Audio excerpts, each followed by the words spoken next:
all starting to move through.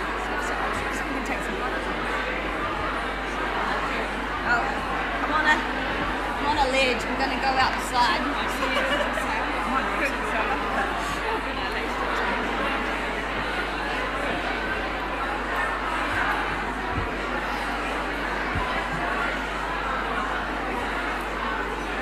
You've got a great seat.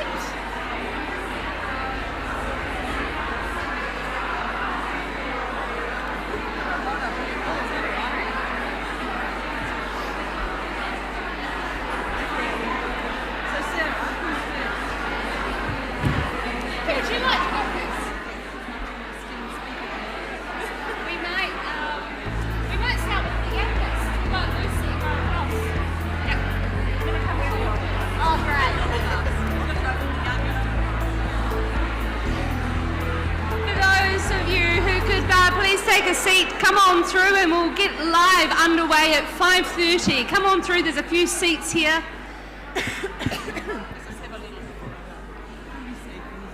I wanted to say welcome ladies, but I do have to say welcome ladies and gentlemen. It's wonderful to have you here. I think it's... You're very brave, and thank you.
Like every good high country muster, we have a few stragglers out the back. Can I ask you to please come into the chapel and get seated to get underway? Thank you so much.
Okay, we may get underway. Thank you so much.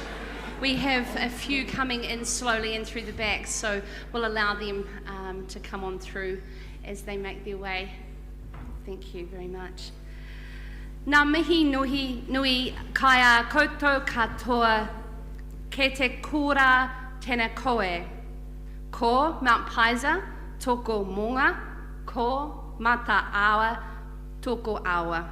No Cromwell, aho.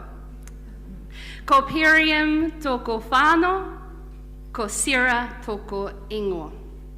Ko St Hilda's Collegiate toko kora.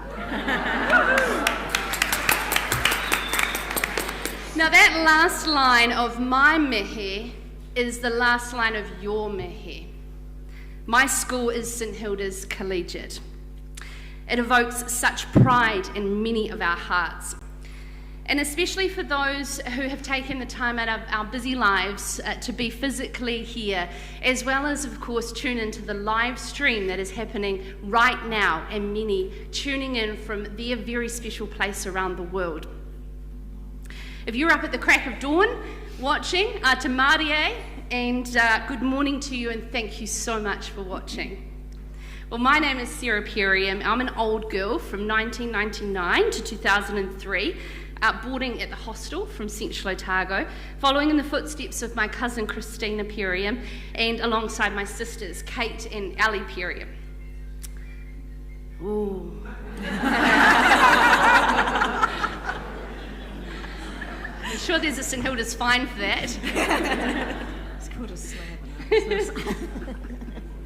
I'm proud to be your MC this evening, and I absolutely have to say that that is the biggest understatement I've made this year, because I'm absolutely, truly honoured and humbled to be a part of this monumentous occasion, the 125th anniversary of St Hilda's. Because as a third former, as you'll all be in similar situations, getting a sore bum at St Hilda's prize givings, in the every year in November, I used to always stay awake to ensure that I listened to the guest speaker. It was always an old girl with wisdom from her times, and I used to always think, one day they might ask me to come back. I was daydreaming, but not a word of a lie. I have a lot of MC and speaking engagements this year, and I've been skiting that this is the one that I've been looking forward to the most. Being back here at school and catching up with old friends, it does evoke a lot of emotion for each and every one of us as we reflect back on what were formative years of our life. And when I watched the video that was created with the photos from 1896 through to today, the most striking thing I've noted is that every woman, regardless of decade they attended St Hilda's, all had a certain sass and class wrapped up in one. And I think that's unique to St Hilda's old girls. We were given the freedom to express our creativity whilst we were finding ourselves, but within boundaries that would be put on us as the starting blocks to life well ahead of the rest. We were nurtured with confidence to grow vigorously with every opportunity at our fingertips, to achieve beyond our own limits, that has given us all the strength to wink at a challenge throughout our careers. St Hilda's women are truly, in my mind, the definitions of well-rounded and tough. Now, none of that is possible without the hard-working and dedicated teaching and support staff, guided by a passionate principals and board of trustees, as well as Tolkien's hostel team that provided a grounding for many of us, including myself. Can I take a moment to acknowledge all the students, teachers and principals in the past history of 125 years that are no longer with us? Your legacy lives through us all. Now, a special acknowledgement to our oldest living old girl, Honor McCullough, 100 years old.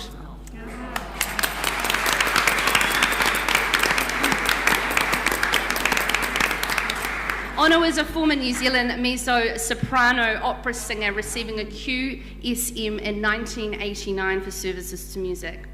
Now, continuing a special acknowledgement to St Hilda's current principal, Jackie Barron, the amazing teachers that I met on my wonderful tour of the school today, as well as those that are still here from when I was here. And of course the supporters of the school, and a very, very special thanks to Amanda Burke from the Old Girls Association. Can we please have a round of applause?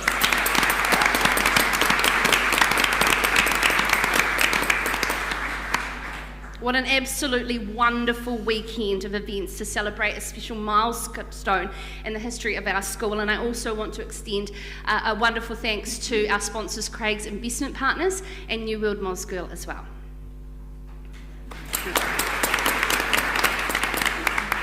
Now, of course, I do also want to acknowledge the Building Heart campaign that has seen the huge project by the Old Girls Association for the Creative Arts Centre and what will be the chapel and Whitby Hall redevelopment. If you haven't had a chance to check out the Arts Centre, you will want to go back to school. This is an essential for equipping the students with skills to thrive in an ever-changing environment, and for current and past generations to be able to give back and ensure this legacy continues. But lastly, and not least, the most important thing is to acknowledge the wonderful panel that we have here that gathers us today to listen via live and watch via live stream, as well as here in the chapel, of the influential St Hilda's old girls who are here tonight to talk about their careers and life journeys since leaving St Hilda's, as well as, of course, we want lots of funny stories from when you were at school. Such a diverse group of women with careers in fashion, film, sport, corporate finance and politics. I'm very excited to begin the round of introductions to kick off, and if I could ask each of the women to please give out your name, both also maiden as well, and the time that you were here at St Hilda's, whether you're boarding or not, what you did since leaving school and what you're doing now. And we're going to kick off with our youngest panellist, who was she ensures me, a third former when I was seventh form, so Lucy Strack. Thank you.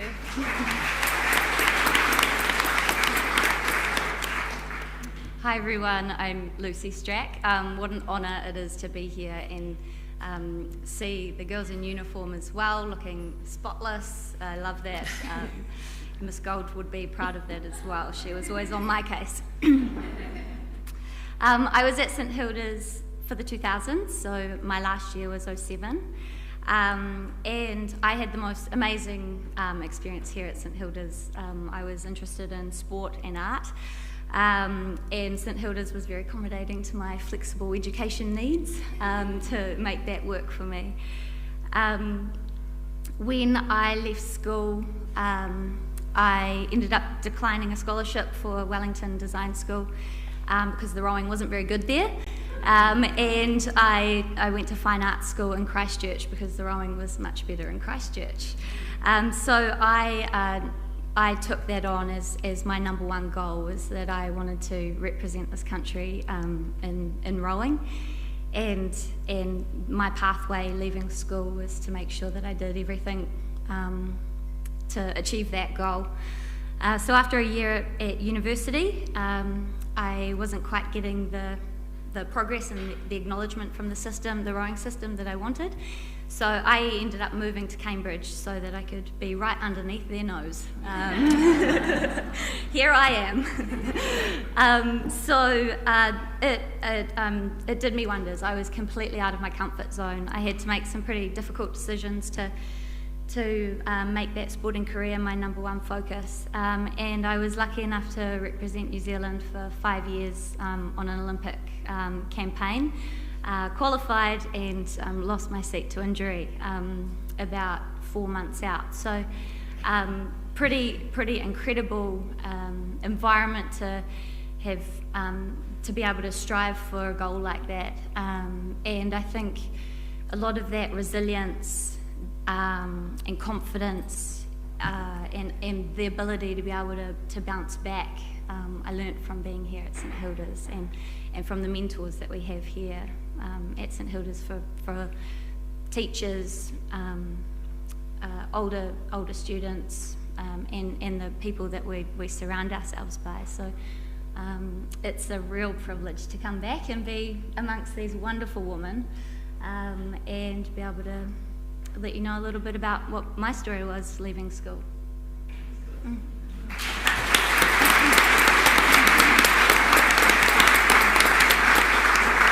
We have a very proud family in the front row as well, I must note.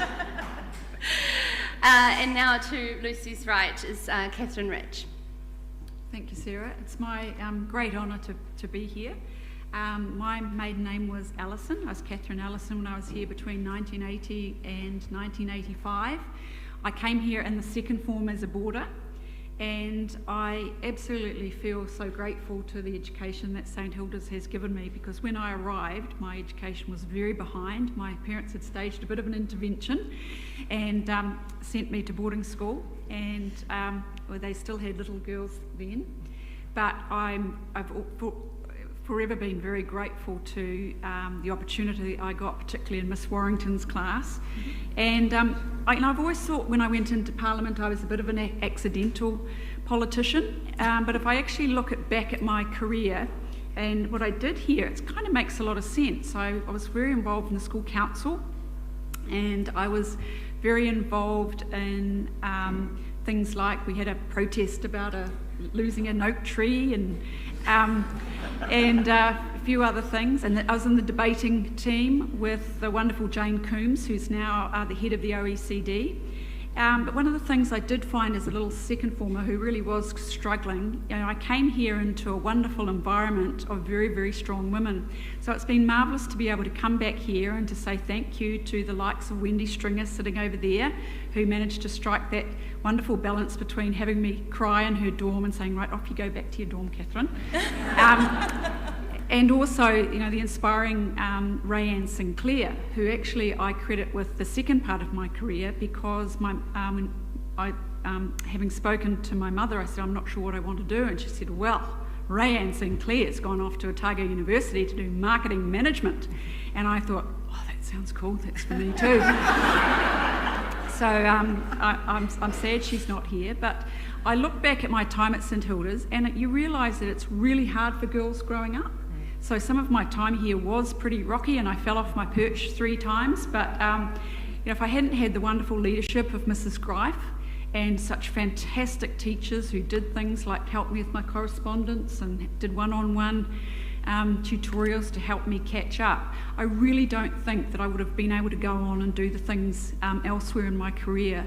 So I do feel very, very proud to wear the ring and be on the stage, but I'm also mindful that there are so many, many wonderful girls, as we're this unbroken chain of 125 years of girls who became women, that there are so many stories we could be telling. But thank you.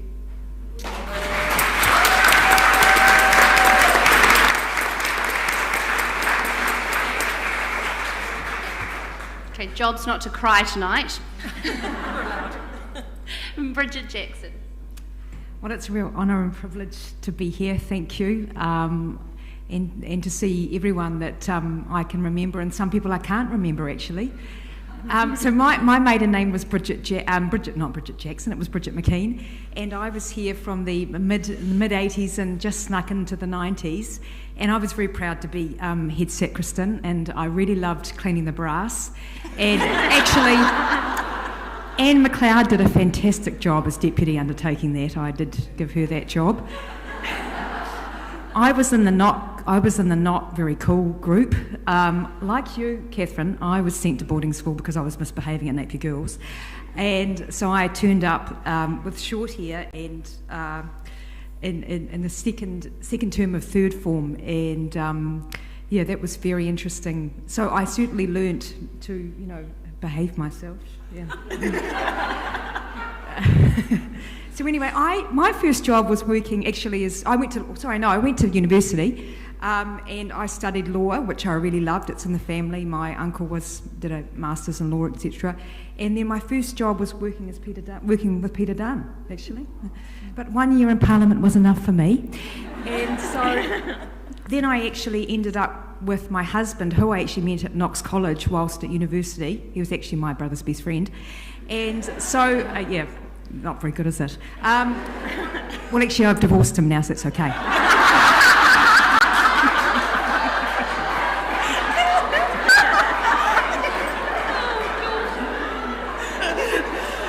Why are you all laughing? So anyway, what was I saying? I lost my train of thought. So then we actually went overseas to Australia. We thought, bugger this working for other people. I was working for Thompson Legal and Regulatory over in Sydney, doing actually their marketing for electronic and internet products. And we thought, right, we're going to do our own thing. So we canned our jobs, gave it all up, and we started a business from scratch, competing against Crisco in Australia. And within 3 years, unbelievably, we had 200 staff.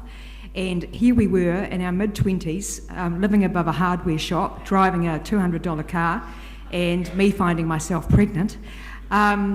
It was an experience, and all of our staff would actually, we had a corridor in an office that rained, because that's all we could afford, there was buckets for the rain. Everyone would like stand aside for us. It was like, oh, wait a minute, we're the bosses, you know. Anyway, so after 3 years, we were doing an incredible job, and we were taking 25% market share of our competitor, and they bought us out. So that was really incredible at our age. Came back to New Zealand. I had 4 children in quick succession. It was not enough TVs in the house. And then,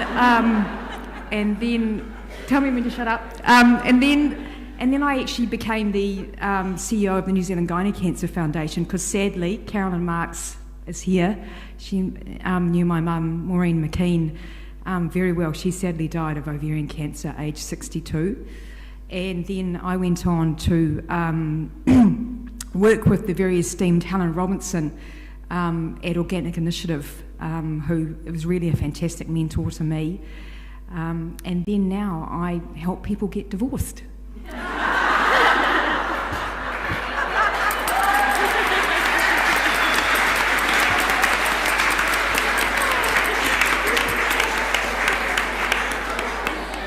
Only one word for it: colourful. Thank you, Bridget. Kia ora, everybody. My name is Carrie Hobson. At school I was called Caroline Hobson, and I was here in 1978 until 1980, so I was in here for a few years, 2.5 years. It was the best thing that ever happened to me, and I think the reason that it was the best thing is that I just met my tribe.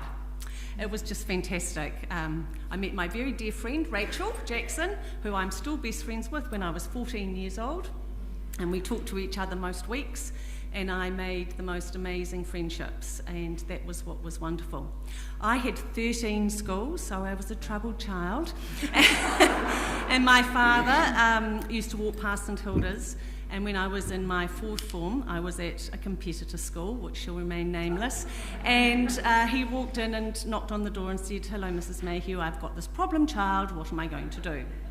And she said, "Don't worry, George, I will bring her to school, put her in the top class, and I'll push her." And it was interesting, because when I was at the other school, there were question marks about my ability to even attain school certificate. At the end of my 5th form, I got 6 subject school certificate, and Mrs. Mayhew was sent a big, large bunch of roses from my father. So it was a fantastic journey. I was in Wellington House, and I still remember up guards and at 'em. And I often think about that when I've had some times where I've had to really dig deep, and the resilience that this school taught me, and the character, and the values, and just the people. I mean, it's he tangata, he tangata, he tangata. It is people, it is people, it is people. And that's what's been so wonderful. My darling friend Diana Graham, who I've known since I was 6, is sitting in the audience tonight, and we've travelled a journey which has just been fantastic. So 41 years ago, since I left this school. So since then, what did I do? Well, my father died when I was in the 7th form, which was a terrible shock, and so I didn't know what I was going to do. My mother went to live in England, so I thought, oh gosh, I had a friend that was nursing, and she said, "Oh, it's really cool, Carrie, you can come nursing and live in the nurses' home." And I thought, oh, that sounds good, and you actually got paid. So I thought, oh, that seems even better. I applied to go to Teachers College, and they didn't accept me. So that was okay. So I thank the good Lord I got accepted to nursing. It was the best thing that ever happened to me. Again, I met some wonderful, wonderful friends like Louise Eckhoff, and other fantastic people who are in the audience today. And nursing was incredibly good to me. I worked in neurosurgery for 2 years, and then I went into intensive care, which I loved. And I wanted to do the intensive care course, but of course at the time the hospital had no money, so they said, "Oh no, we can't run the course." So I thought, oh, I'll go to university, thinking that I would do some sort of health management. Anyway, I ended up doing an honours degree in economics, and surprising myself, I did really quite well, and I'm sure it was the foundation of the education that I got at St Hilda's. And when I graduated, I nursed all through.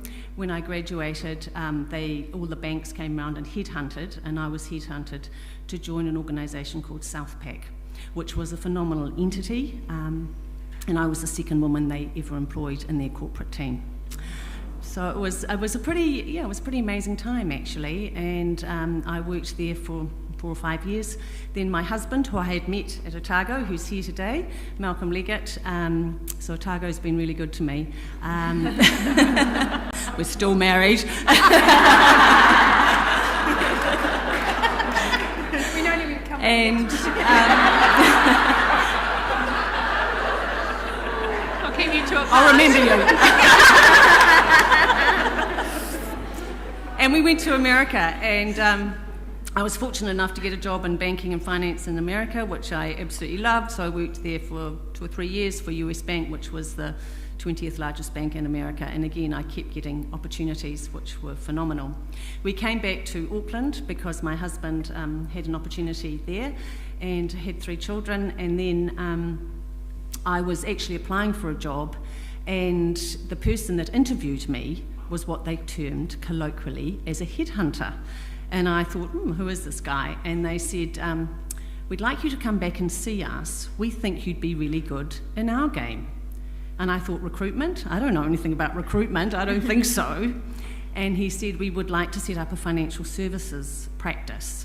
And I do know a lot about business, and I do know a lot about people. And that's thanks to my nursing. And so I started there. I said, all right, I'll contract with you for 6 months. I contracted for 6 months. 17 years later, I now have my own search firm where I reside in Auckland. We have 33 global partners, and it's been a phenomenal success. And we appoint leaders of institutions such as the Governor of the Reserve Bank, the Commissioner of the Commerce Commission.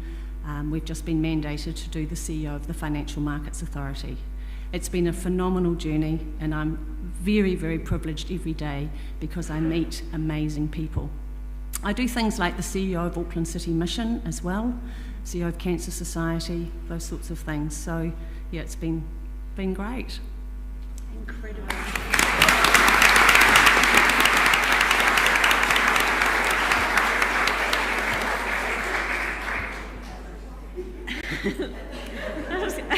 This is getting an increasingly hard act to follow.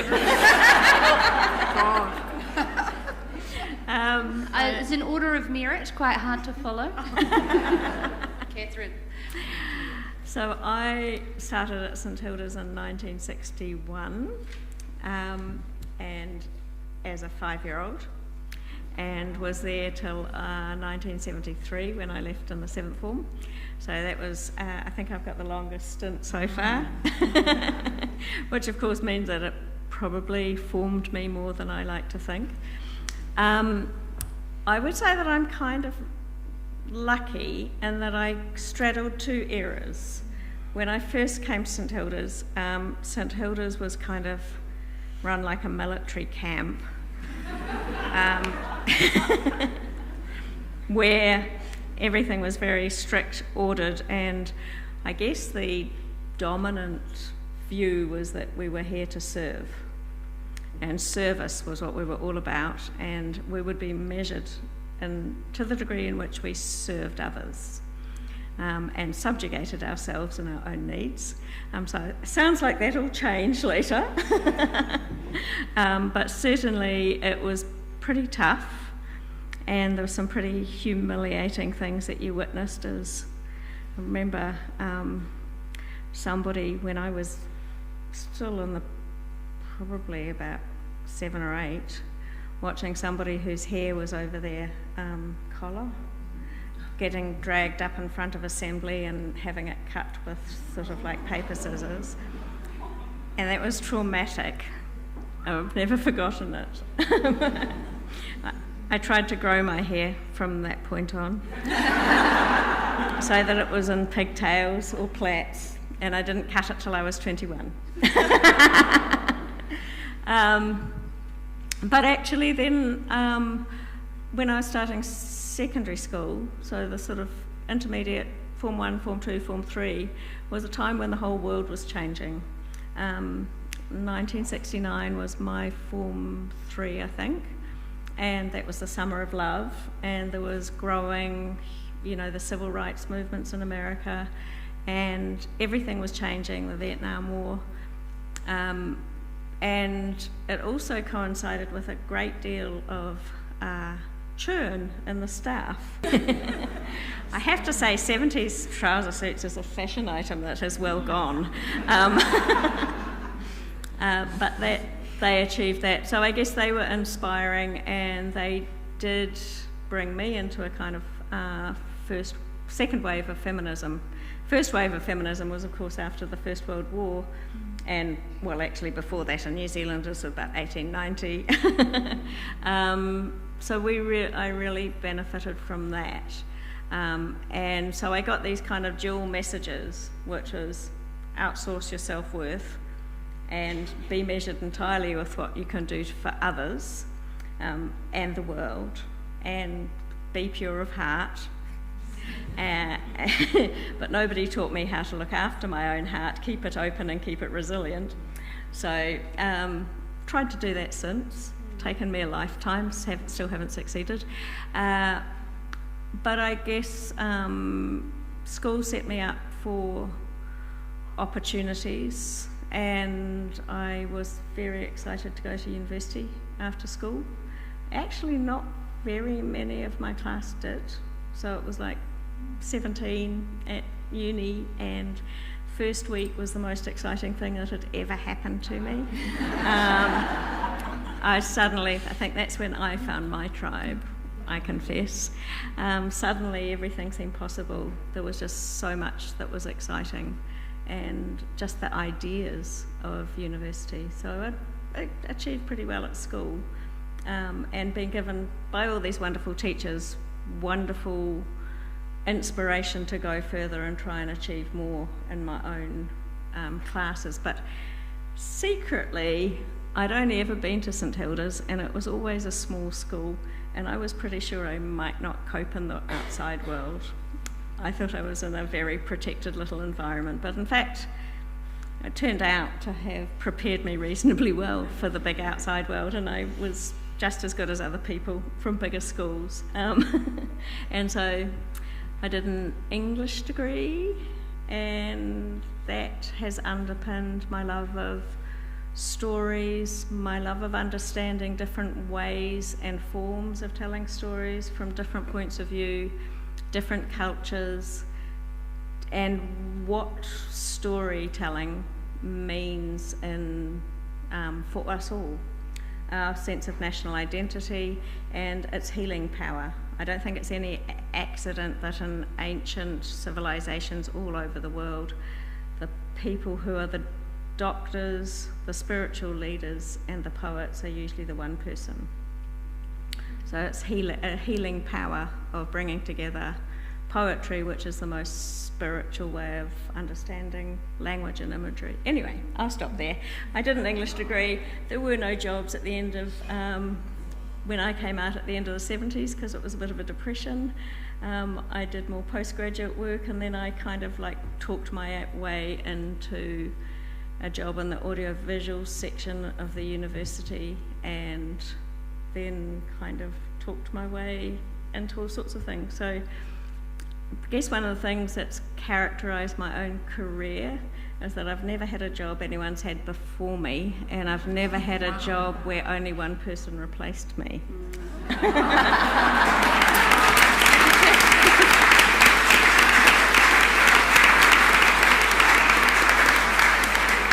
So these days I'm a film producer.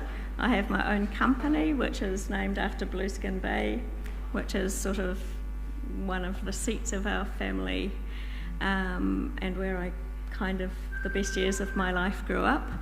And yes, somebody said to me recently, rather disparagingly, "Oh, you're all right, you work in the diversity space." And I said, I work in the quality space. So I work with people who have got original and interesting stories to tell. And the fact that they don't all come from the mainstream is not why I do them, it's because they're good. And I've got the luckiest job in the world.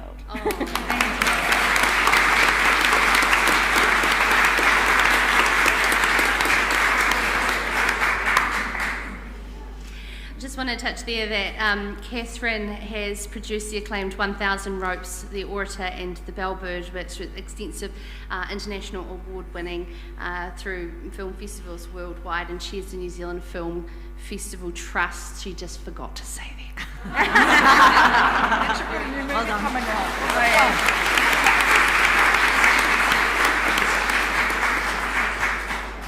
I've got a new movie coming out, probably about August. We haven't set the date yet, which is basically a really nasty thriller based on an Owen Marshall story. And that one not only was in Sundance, but it's actually selling, which is really nice. Fantastic. Dr. Margo Barton. Kia ora katoa. Boy, I'm at the, I don't like being at the centre of the panel. I'm really honoured to be talking to you all this afternoon. I'm really a little bit mystified and terrified too, because I was definitely not a very good student when I was here. Most of my time was sitting outside not most of it, a bit of my time was sitting outside the principal's office with some of my other lovely friends who are here, not here tonight. They've decided not to come tonight, but they were here today and last night. But I feel a real connection with the school. First of all, when I was in looking at the photos last night, I saw a photo of my Auntie Lorraine on the board, and I want to go back and see if I can see my other two aunties, Mavis and Rona. And my dad was a kindergarten student here too in the 30s. So I need to come back with a big microscope or something to have a really good look. They're a bit blurry. So as I said, I was a somewhat average student, but I really loved it here. I loved my friendships I made, and I've got some lovely people from my class just down there that it was fantastic to catch up with them again.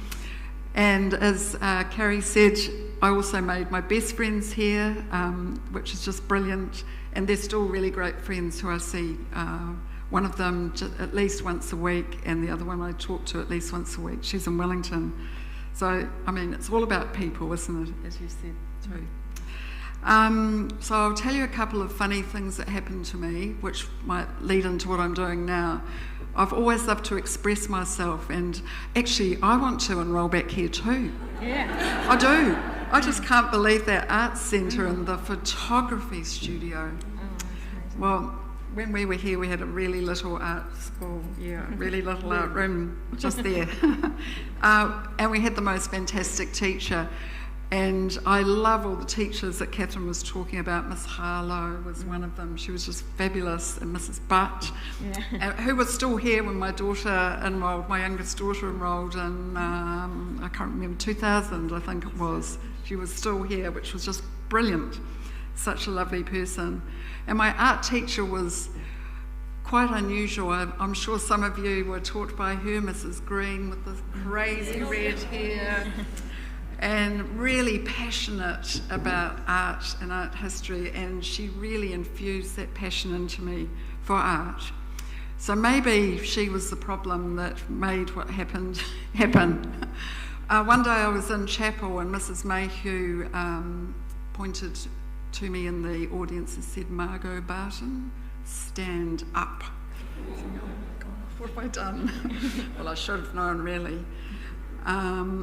Grow your hair or leave.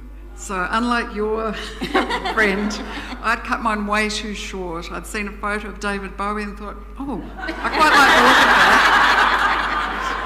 that. So I was very lucky I didn't go the next step and go bright orange. But I have to say, walking around the school today and with your fantastic students and meeting some of your staff that are here and looking at all the facilities, it's just brilliant. And so I know that all of the creativity that are in the students will be able to come out and be used in any way, even if they decide not to go down creative careers. It's still so important to be able to express yourself, so that's just brilliant. Anyway, I was told I couldn't study fashion by somebody here who's no longer here, and I thought, I can. No, you must leave school at the end of year 12. So off I went to my dad's butcher's shop, and I had an idea that I could start a really great deli because I love food. And he was, no way, you are not working here. Forget it. Go back to school. So I asked if I could come back, and I really thank St Hilda's for giving me the second chance. So I came back, I got university entrance. I did a little bit of study in Dunedin at university, but what I really wanted to study was fashion, and to prove to that person who said you couldn't study fashion that I could study fashion and I could be a fashion designer. Yes, I can. I might have taken a little bit too far because now I've got a doctorate in fashion, so I probably should have realised when to stop. I went a wee bit too far maybe. But yeah, fashion's always been in my blood, and there's been lots of inspirational people in Dunedin, and one of them, of course, is Margaret Farry, who I'm sure many of you know, and then another one down the back, Lyndall, who's just such an inspiration. And so my career, I lived in Australia for 10 years. I studied over there and worked in the industry a lot, and then I to Ella, and we moved back to Dunedin. It's quite cheap. You get from St Hilda's, the ability to be, just go, why not? I'm just going to go and ask. So I went to Otago Polytech and I said, well, I'd been teaching in Australia, so I missed that little bit, teaching part-time at the National Arts School in fashion. And I thought, I'll come back because they did have sewing courses and pattern making. They need a little bit of design. And I cheekily asked them, and I'm still there. So that was in 1990, and I was very part-time there then. So I'm not part-time now, I'm very full-time now, but I think that St Hilda's had a lot to do with my ability to take risks and to believe in myself, no matter what. And yeah, so I really thank the school for that. So as I said, I'm at the Otago Polytechnic now as a professor of fashion. Imagine that. Someone from the G class is a professor with a doctorate. Who would have guessed? But I just love it. I love working with all of our emerging designers. They're not all young. We've had designers that have gone through who are in their 50s. And we have lots of students that come from this school too. One notable one a few years ago, Georgia Ferguson. I don't know if Georgia's here. No, I don't think so. She didn't leave long enough ago to come back yet. So she did her masters in Vienna, which was fantastic.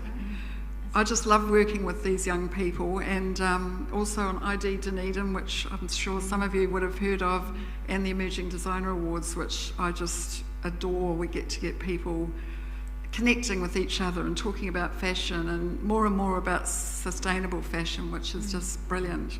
So I'm going to do a wee plug now, is that all right? There's an amazing exhibition opening next Saturday, so the 27th, at the Otago Museum, celebrating 16 years of Emerging Designers Awards. So 24 emerging designers outfits from all around the world, and our 5 godmothers of fashion. So Tanya Carlson, Margie Robertson, Donna Tulloch from Mild Ridge, Charmaine Reveley, and our very own Sarah Munro from St Hilda's. So thank you. Starting to feel like it's Graham Norton, you know, with all these plugs going on. This is great. Sorry about that. Oh, it's wonderful. It's absolutely wonderful.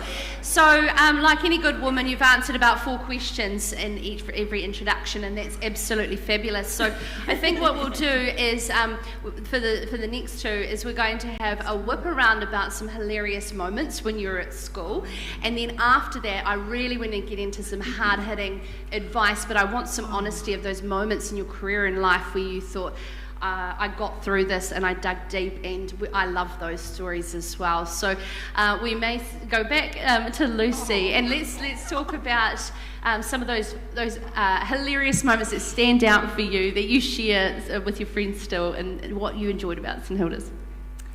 Well, I had some amazing times at St Hilda's, and I had a very wonderful and rowdy group of friends.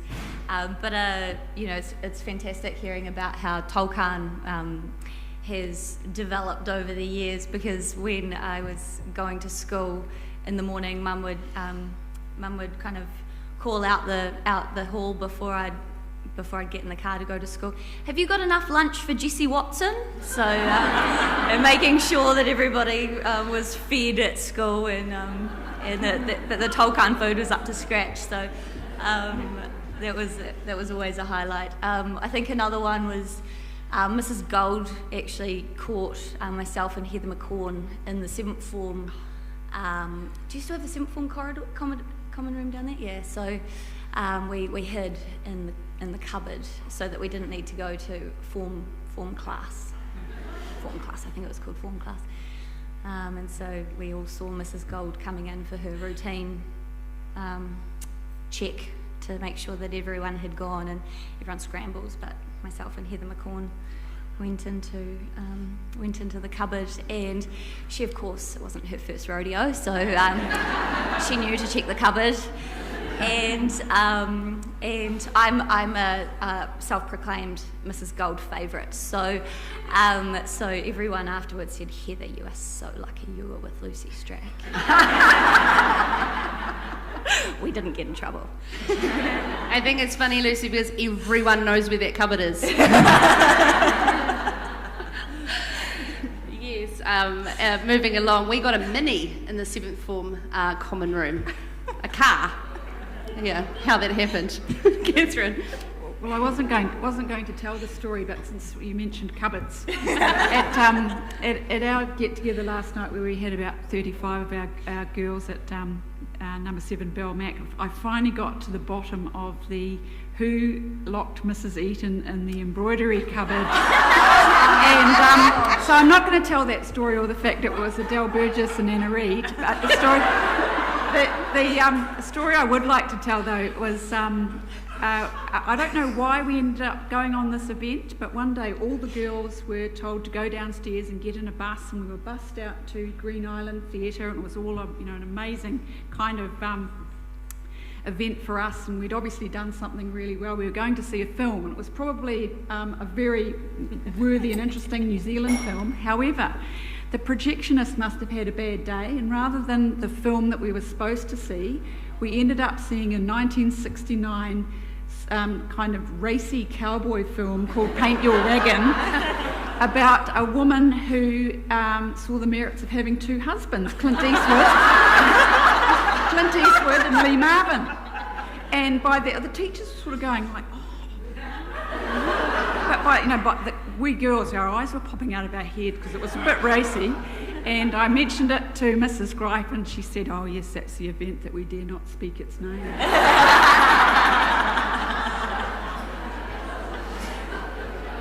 Wonderful, Bridget. So I've got a confession to make. I've forgotten the cook's name at Tolkien, but Esme? Mrs. Stewart. Well, she didn't like me because one night I went and snuck down there, and I ate the whole container of rice pudding. Like the. So after that, I was rather rotund, and everyone will remember this, you girls on the left over there. I then went on a diet, and all I ate was carrots and sweets. And remember that, girls? Yep. And funnily enough, I turned orange. Yeah, wasn't good. And then the other thing that I really do remember is turning up in the 2nd term of 3rd form at Tolkien, and there was a hockey stick, and on either side of that was my fellow classmates, boarders, roommates, and me in between, can you imagine like a wedgie thing, like that? It was not good, it did a bit of damage, but as I said before, I did go on to have 4 children, so all is good, yeah. Oh dear. Can you back that up, Carrie?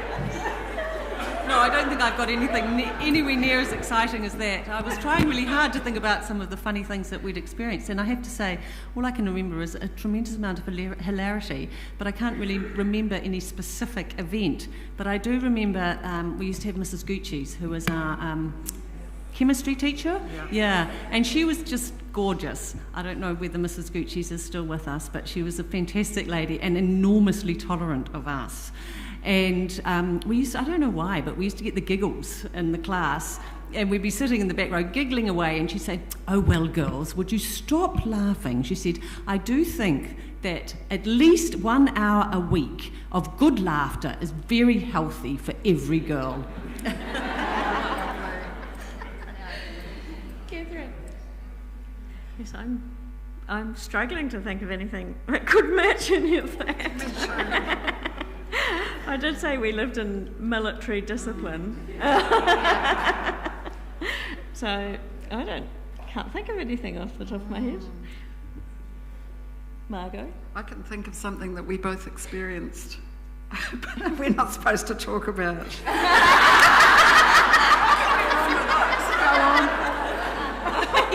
It's just got good. I just remember the day that we were in chapel, and we had to get on our knees and beg for forgiveness for laughing at the new uniform. Oh, yes. Does anybody else remember that? That was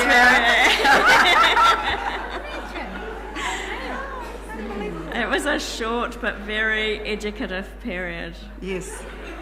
With a teacher that reminded us that not everything was quite what you expect. But the new uniform never came to pass. No, fortunately. I think there was a sample. Yes. And that's why we laughed. In front of her.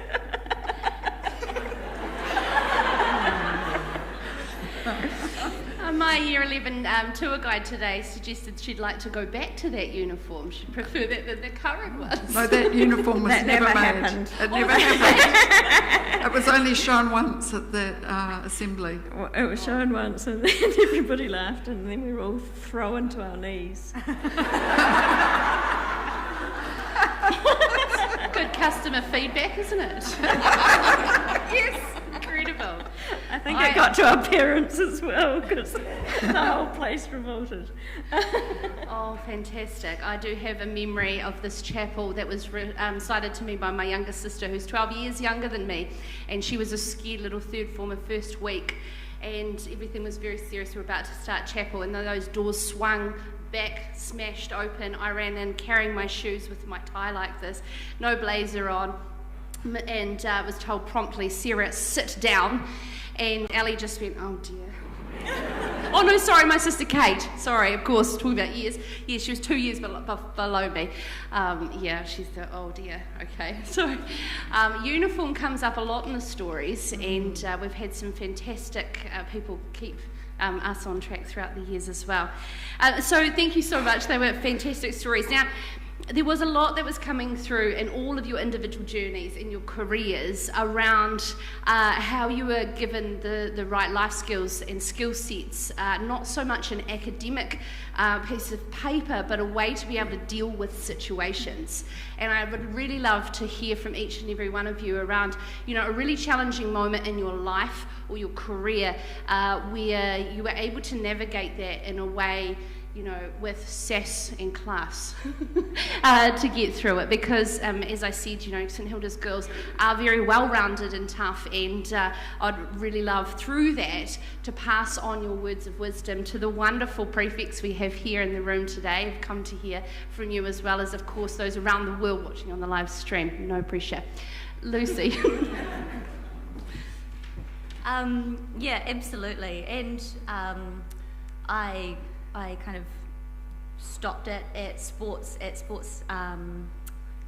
post school, but never really followed on from that. But the growth that I had here at St Hilda's, and then being able to take those resilience skills through the rowing and beyond, was just priceless, really. To kind of follow on from my story earlier, I missed out on that initial Olympics for the 2012 Olympics in London, and then actually, got back in the boat and continued. And but unfortunately, in 2014, I was forced to retire midway through my next Olympic campaign. Typically they're a 4-year campaign. This year, hopefully, it's going to be a 5-year campaign. But I had one of the probably one of the hardest moments of my life, and in a transition way. When we when I was rowing, I was physically and mentally challenging myself every day, and I was on the limit. I was kind of on red always, and eventually, I'm actually not sure what it was, but either my mind or my body broke, or maybe both. But my stroke disappeared. My rhythm disappeared. The stroke that I had been perfecting for the last 15 years, it wasn't there anymore. And the doctors were trying to diagnose what had happened to me, and so they wondered if I had had a stroke, or if I had MS, or what was so sudden that it would disappear. And I don't think that there's ever really been an answer for it, but for me, I don't need the answer anymore, because there's so much more than sport, which I've discovered, but at the time it was everything. And I think, being able to come back from a moment where you've got no answers, where everybody's trying to help, but there's not really anything that anybody can do. It's just that I hit my use-by date, maybe. I don't, but being able to kind of bounce back off that and be able to take that resilience, that feeling of being so low, to be able to just really charge back up and go, all right, where am I I've put a lot of energy into that, what's it going to next?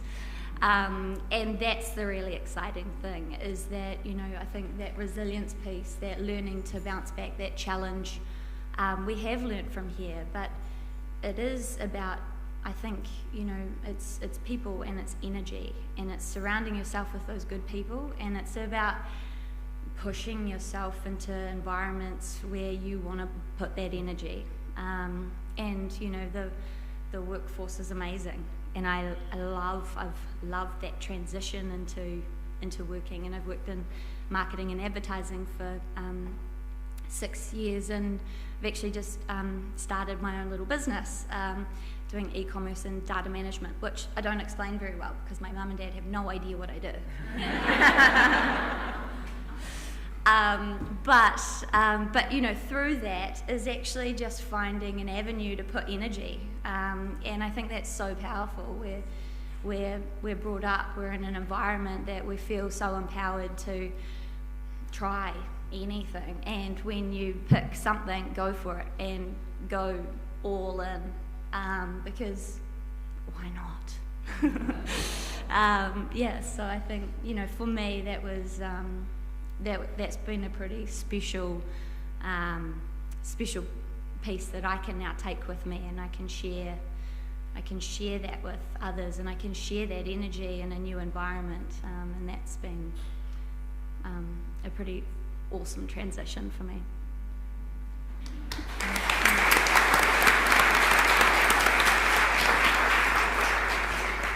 I really think that resilience, to go to your point, is one of the key threads of a St Hilda's education. I'm a great believer in that Japanese proverb, fall down 7 times, get up 8. And if I look at the 80s and the experience, that was when we had campaigns, girls can do anything, and that was like a really core message.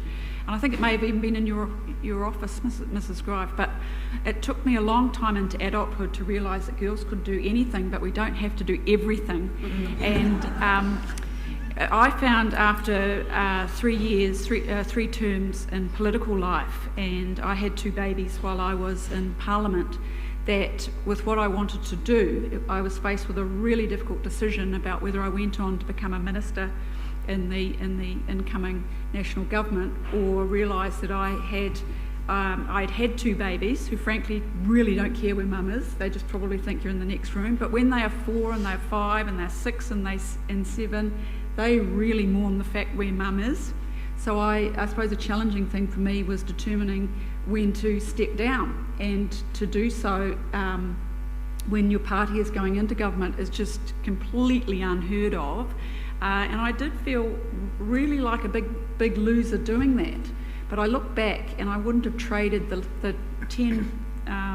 nearly 13 years I've had with them and which I would have lost had I'd gone on. And if I say anything to you girls over in the back corner there, this is a wonderful environment for you to grow in, and you're going to take over and you're going to take on that wonderful baton of being St Hilda's old girls for the next Jubilee. But you can do anything, but you just have to make some choices. And this was a really key theme. Vicky Tyrrell over there, who's a paediatrician in Northland, was saying a lot of young girls are coming through thinking there's something wrong with me if I can't do everything. And you really don't have to. You can just make those choices about what's most important to you.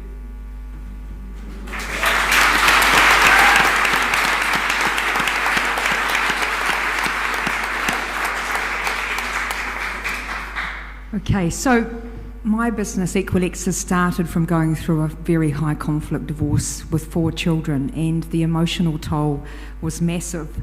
I set up the business because I don't want people to go through what I've been through, and I thought, well, that's the biggest challenge I'm going to have in life, I'm sure of it. But no, 3 years ago, my daughter, aged 13, got a random virus and nearly died and had to have a heart transplant.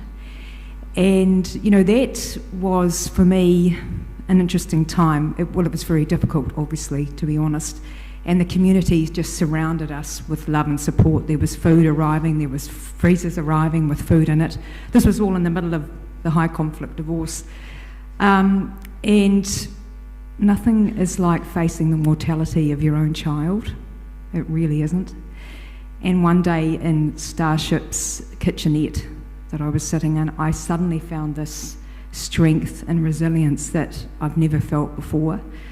And, you know, she's absolutely beautiful. She's said to me, unfortunately, her father was absent during that period.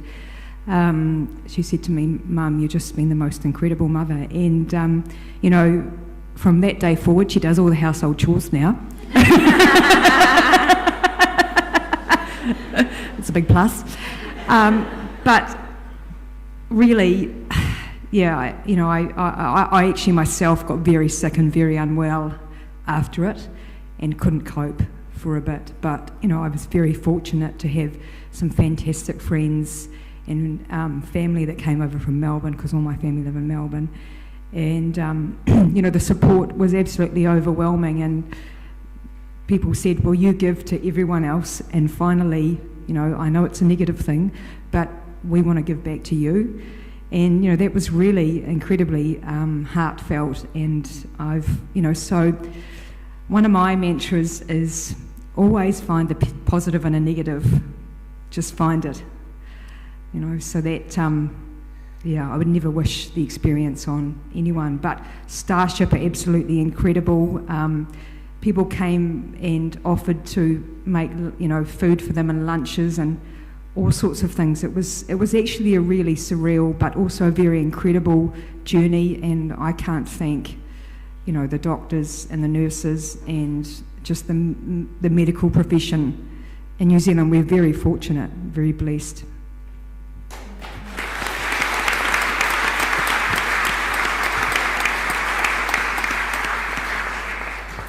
Wow, thanks for sharing that. I guess when I was at school, I learnt that if it's meant to be, it's up to me. And I learnt that resilience, probably quite the hard way, because my father had passed away.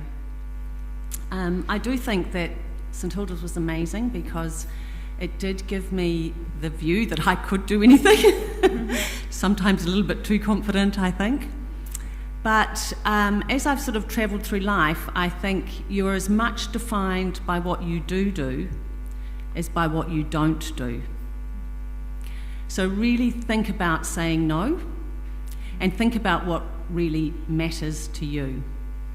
The other thing I would say is really polish what you love and what you're good at. Don't go doing anything else. Do what you find satisfaction in and you enjoy. And if you look at all of us, we've all done something that we love and that we have done 10,000 hours in, because that's why we're quite good at what we do now.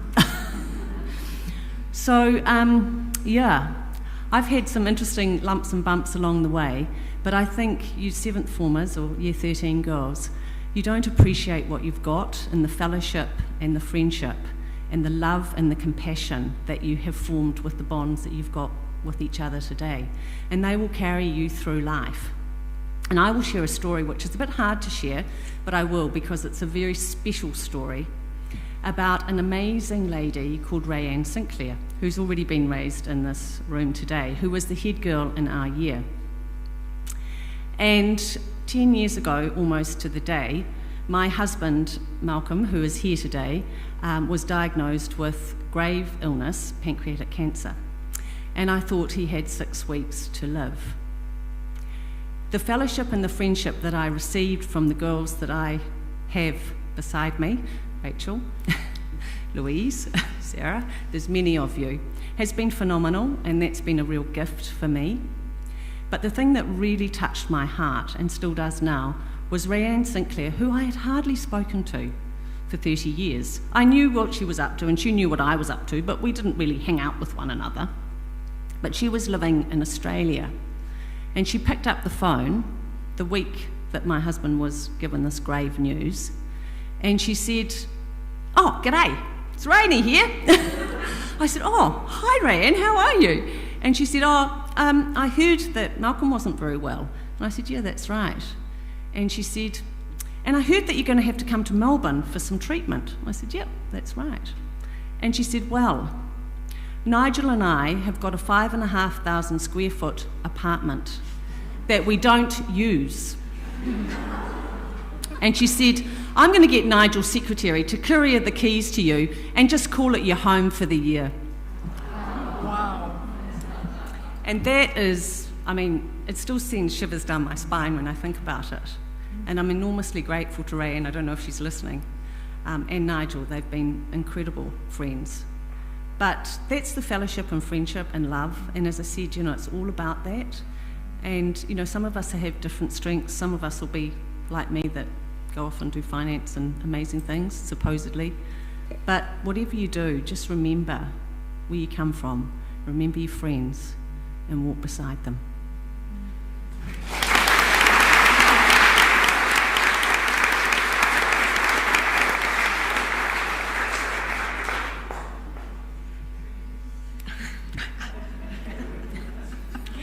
I have a feeling that all of those in the seventh form at the moment know more than I will ever know already. I think that's one of the things about life, is that you get more and more humble about how little you actually know and can know. And I think probably one of the things that has guided me through a lot of different kinds of jobs and different places and people and everything is knowing my core values really explicitly and not be prepared to compromise on those. I don't know if that was my family or my school, but I think they probably reinforced each other. That really knowing in your heart of hearts what you value, who you value, and not to compromise those ever, and especially not for money. But that everything else you should be prepared to negotiate.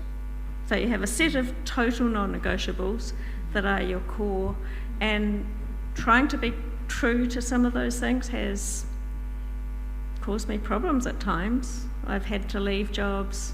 I've felt like I couldn't continue with something, but I know I made the right decisions because I didn't want to be the things I despised, ever. So that led to choices at times that haven't advantaged me. But I figure that's the only thing I can hang on to is my value system, and that's the only thing that can guide me. And really, I have to sleep easy with myself. Nobody else cares. So that's probably all I've learnt and still keep trying to operate by.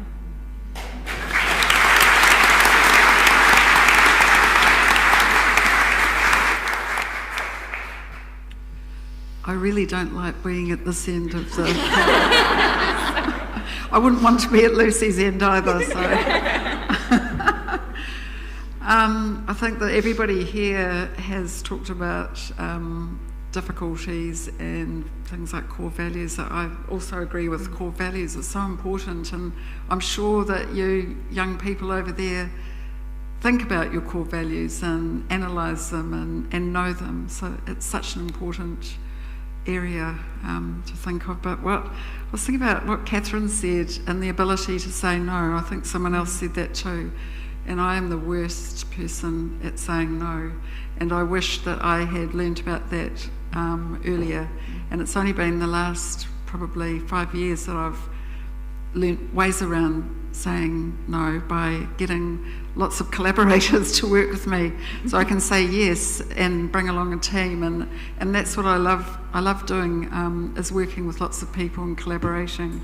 So when I've come across things that that have really challenged me, it's usually to reach out to my friends and my colleagues who are also my friends and find a way that if we really want to do it, it meets our values, because we're not going to do it if it doesn't, then how can we make this happen and collaborate? Yeah, and of course obviously the PhD was a huge push, yeah, of resilience and self-belief. That's something else, yeah.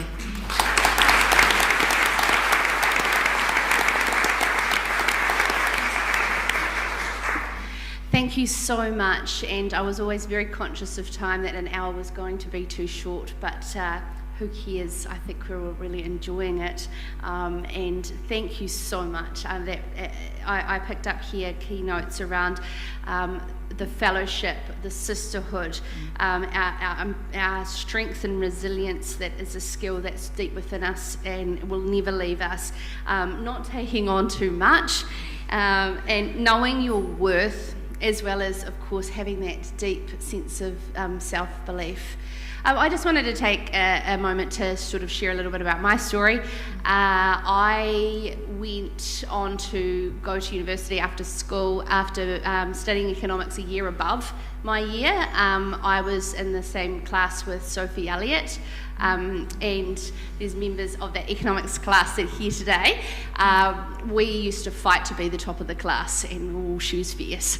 And I liked partying a wee bit more than Sophie did, so I didn't continue but I did go into a career in real estate and did my apprenticeship with Bailey's. After I left school, decided not to go through university, but absolutely established me on an amazing path where I really loved marketing. I was in rural real estate and loved being back connected to my roots, where I grew up in Central. And then led to my auntie Heather passing away sadly of cancer, and I went to Terrace and worked closely alongside my cousin Christina, and I learnt about the power of brand and storytelling through brand, and that has absolutely set me up for a career now in media. And I've been involved in rural media for 10 years now. I started working behind the scenes doing TV programs, and then got tapped on the shoulder to go work for MediaWorks in Auckland on a rural radio show with Richard Lowe and Hamish Mackay, and I was the country girl in Eden Terrace in Auckland. 6 weeks going into 2017 election, which you'll in rural know was a beat up of farmers, and I was absolutely terrified, and then thrown live on the AM show every Friday morning to defend farmers. So that was a huge turning point, pushed off the dive board. I had spent my entire 20s with no self-belief, that because I didn't go to university, I didn't go to broadcasting school or Lincoln University, I had a case of being a fraud, and what would you know, and so therefore it was incredible when I opened my mouth and people actually wanted to listen.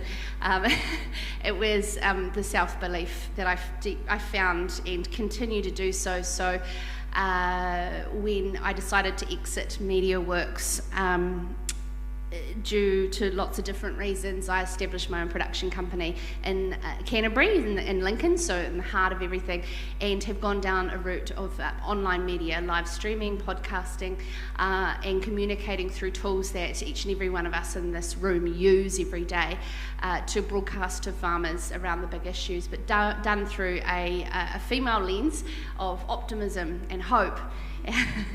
and not so, there's a huge amount of issues facing. So I just wanted to touch on my little part for my message. Actually came from my fiance only 2 days ago, when I had a few little bumps in terms of direction of my business and where I wanted to go. I said to him, I just need to know I'm on the right path. And he said, how on earth do you do that when you're the one making the path? And that's when I thought, okay, all right, cool. I can actually start to have confidence in writing my own rules on this in terms of the direction, and having confidence in my own ability to make a difference. And that all came back down to a repeated message from this stage every week that you can do anything. And it did lead at times to thinking it was everything, and having senses of burnout throughout that as well. But yes, it's something that absolutely never leaves you and gives you that drive to push through every single glass ceiling that there is, because there is actually no ceiling. That's what I found out in the end of the day. We've just actually got to have self-belief, otherwise, you don't get out of bed every morning, do you? So I just wanted to please give a massive round of applause to the wisdom and the laughter that we've heard from the stage tonight.